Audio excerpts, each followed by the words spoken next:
I'm Charlotte Hunter with Blue Dog Press, here with Evangeline Lilly to talk about her new book, The Squickerwonkers. So how is it being back in Vancouver? It's wonderful. I love coming home. I always find that there's a really distinct difference between being in America and being in Canada, which is that there's this interesting difference in the cultures. Canadians tend to immediately presume a certain amount of familiarity, and they treat you like a neighbor immediately, even if you're a stranger. And they will sort of give you their trust.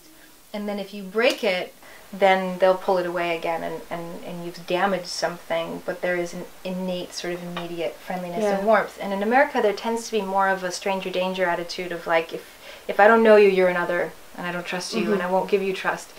But once you earn my trust, I'll give it to you forever, no matter what you do. You know, I'll just be loyal to you to the end. And there's just a real distinct difference there in the cultures. And so coming home, I sort of breathe a breath of fresh air because I go, oh, I'm not the stranger danger anymore. I'm the neighbor, you know, I'm with my neighbors again. Do you consider kind of Vancouver your hometown, or where do you consider home? I do. I consider Vancouver my hometown. Yeah? Yeah. So it's good being back? Yeah. Do you prefer to work in Canada? I've never worked in Canada. Oh, really? Yeah. No, I never worked. Actually, one day.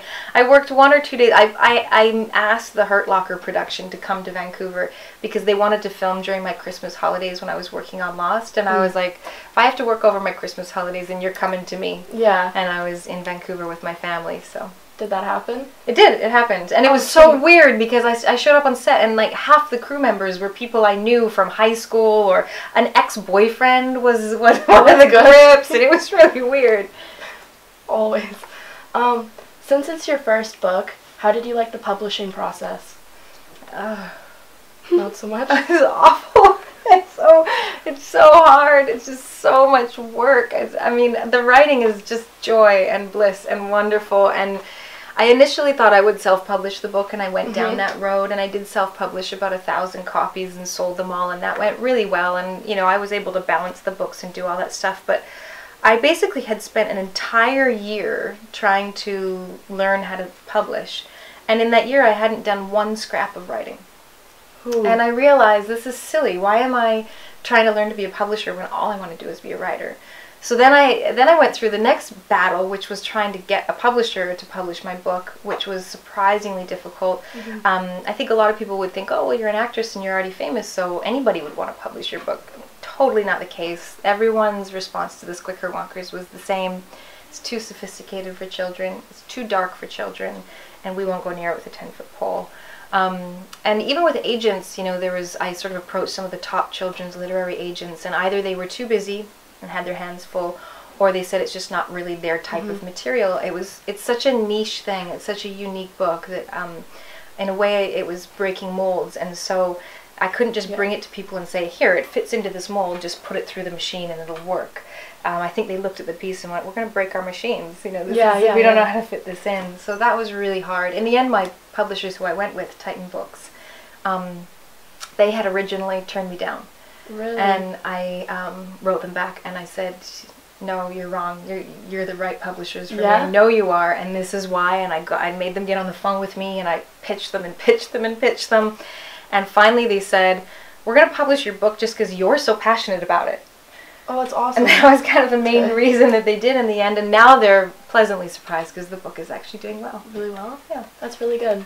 As an actor, did you think that your success through The Hobbit and Lost would help you publish your book or hinder it?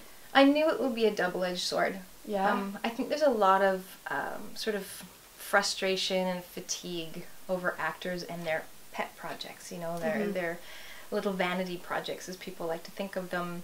And I think a lot of the times that's what actors are doing, you know. They aren't pursuing another career, they're just doing something for fun in their spare time. So convincing people that I was really serious about this and that this wasn't just a vanity project but was actually my life's passion was difficult and took some time and took a lot of work and a lot of messaging, you know, getting out there and pounding the pavement and telling people and telling people and telling people. And then I think also having publishers look at me and think, yeah, but you're going to expect us to fly you around in first-class planes and private jets and put you up in 5-star hotels, and I have to go, no, I'm a small-town Canadian girl. I don't need that stuff. I can slum it. I just want you to help me with my book. So there were obstacles that came along with it, but of course, you know, if you want to be heard over the, you know, noise of a party, you might need a chair. You know, and that's how I feel in the world today, is with the internet, there is just such a saturation of content in the arts that it's very hard to wave a flag and say, look at me, and have people actually look, because there's millions of people waving flags and saying, look at me. So the advantage I had of being a celebrity figure was that I had a chair, you know, that I could stand on, and I could say, look at me, and people would look up and notice, and that really helped immensely, and I'm really grateful for that leg up. Yeah, you were saying how you want 18 books of the Squicker Walkers and then a teen novel off of that? Well, separate, but yeah. Yeah? Anything else? Any other projects you have in mind? I have so many projects in mind. It's so stupid. I have such a huge repertoire of writing, because I've been writing all my life. The Squicker Wonkers I wrote 20 years ago. Yeah, it said in your dedication. Yeah. And the screenplay that I want to base the new adult novel off of, novel series off of, is a screenplay that I wrote probably 6 or 7 years ago. I just have this bank of material, and every day I'm writing, so I can't get it out there fast enough. I'm writing more than I can actually produce. I was on a flight from London to Mexico City on the Hobbit press tour. That flight's about 11 hours. And so I wrote a children's beginner novel on that flight. And I got off the flight and my co-stars were like, oh, I had such a good sleep. How did you sleep well? I was like, no, I wrote a novel. Oh my God. And I called my agent. I was like, I've got another novel. I want to send it to you. But it's like, I don't know how. I got to figure out a system so that I can have people publishing stuff or working on stuff while I write, because I just want to write. I just want to write. Do you have a system at all that you kind of stick to? With that, like getting it out to, not yet. I'm working on that. I'm working on, so who do I need in like a team of people to help me so I can sit down and write, and then I can hand it off and they can sort of make it into a book. Yeah. Lost is a lot about the characters' vices, so I was wondering if you drew any inspiration from that. Probably subconsciously. Yeah.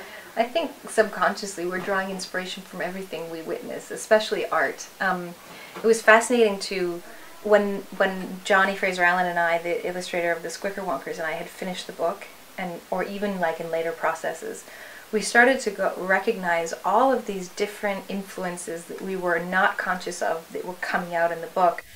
One of them was, we both loved Pinocchio as a kid. Oh yeah. It was like, oh wait a minute, there's total Pinocchio themes in this 100%. book. I'd never seen the movie Coraline, but I get a lot of people asking me, you know, was your inspiration Coraline? And he did like Coraline a lot. And so, you know, I think subconsciously everything in your life is influencing your art. Consciously, I don't think I was aware that, you know, of having lost influence the Squicker Wonkers, but I'm sure it was in there somewhere. Yeah, since you've been writing it for so many years, how much time do you think you actually spent writing it, and how has it changed from the original? Well, the original was just written in an evening. I mean, probably in an hour or two, as a 14-year-old kid, and I was just fooling around in my room and wasn't taking it very seriously. And then I actually didn't start rewriting it until 2 years ago when I decided I wanted to try and publish it. The original poem is actually coming out in the limited edition book that'll be out this January, so this month. And you can see that there's like an incredible amount of changes that have happened from that original poem to the book that's now in stores. And I would say, I don't know how many hours, if I had to guess, I would say, I don't know, maybe 100, 150 hours of rewrites. I did about 35 rewrites of the original poem during the editing process. Some bigger than others, some complete overhauls, like changing every single word of the story. And I think I did a lot more than I ever will have to do on another project again in the future, because not only was I adapting something that I'd written when I was 14, but also it was my first attempt at a published book, so I lacked confidence. So I would go and ask everyone else for advice and everyone else for their thoughts. And I think there is value in getting other people's feedback, but then it can become a detriment if you don't also trust yourself. Yeah. And I think that happened a little bit during the rewrite process, where I was just so nervous I'd get it wrong, that everybody that gave me advice, I would take it and I would change it. And that, I think, eventually led me in a circle. You know, I had to go elsewhere to come back to what was the heart of the story. Yeah. When you're writing for yourself, is it like prose or is it poetry? The Squickerwonkers was always originally poetry, and actually my editor gave me great advice, which was, he said, take your poem, write it in prose, so that you know what the story is, and then rewrite it back into poetry, so that you have a good story. It's not just about the rhyming words, because I think rhyme can sometimes lead you astray in your story. Yeah. And that was great advice. But most of my writing is done in prose. I love to write long form, and my editor, also a brilliant guy who's a writer in his own right, named Martin Bainton. He helped me identify where my strengths and weaknesses are, and he told me, I think you are not actually a writer, you're a wordsmith. You just love words, and you like putting them together in beautiful ways and forming lovely sentences and descriptions and dialogue, and you just like playing with language. But you don't know anything about the structure of stories. Yeah. And so that's something I've been trying to learn and I went, he's right. I love words, I love language, and I think I can put words together quite nicely. But that's the thing I've had to really work on, is learning about story structure and just how important that skeleton is in order to draw people along with you. Accomplish. Yeah.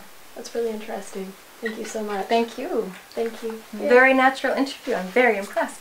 Oh, thanks. Yeah. It was so good to have you here. Thank you. I'm excited for your show tonight. Are you going to be there? Yep, 100%. Cool.